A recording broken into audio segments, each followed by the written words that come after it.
અમદાવાદના પૂર્વમાં ભાજપ ઉમેદવારોનો ફરી વિરોધ કરવામાં આવ્યો। ઇન્ડિયા કોલોની વોર્ડમાં ભાજપના ઉમેદવારોનો વિરોધ કરાયો। પ્રાથમિક સુવિધા ન મળતી હોવાનો સ્થાનિકોનો આરોપ છે।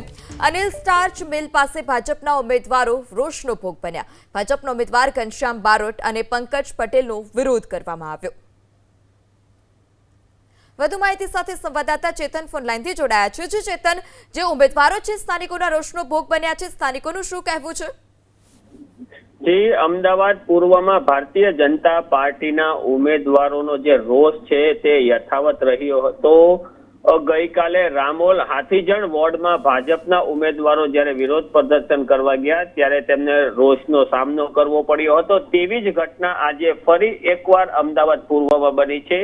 ઇન્ડિયા કોલોની જે વોર્ડ છે તેમાં આજે ભારતીય જનતા પાર્ટીના ઉમેદવારો અને કાર્યકર્તાઓ અનિલ સ્ટાર્ચ મિલ પાસે પ્રચાર કરવા ગયા હતા। પ્રચાર દરમિયાન એક સોસાયટીમાં સ્થાનિક લોકો બહાર આવ્યા હતા અને તેમણે ભારતીય જનતા પાર્ટી વિરુદ્ધ નારાબાજી કરી ચૂંટણી પ્રચારનો ઉગ્ર વિરોધ કર્યો હતો। સ્થાનિક લોકો દ્વારા ભાજપમાં પ્રાથમિક સુવિધાના કામો ન થતા હોવાના પણ આક્ષેપો કરવામાં આવ્યા છે।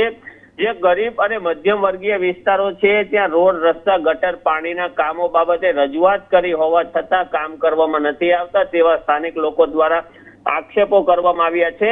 આક્ષેપ અને પ્રતિ આક્ષેપોને લઈને બંને પક્ષો વચ્ચે ઉગ્ર ચર્ચા થઈ હતી અને ઉગ્ર ચર્ચા બાદ ભારતીય જનતા પાર્ટીના કાર્યકર્તાઓ અને નેતાઓએ ત્યાંથી ચાલતી પકડી હતી। સમગ્ર ઘટનાનો વિડીયો છે જે હાલમાં સોશિયલ મીડિયામાં વાયરલ થઈ રહ્યો છે। જી ચેતન, માહિતી બદલ આભાર।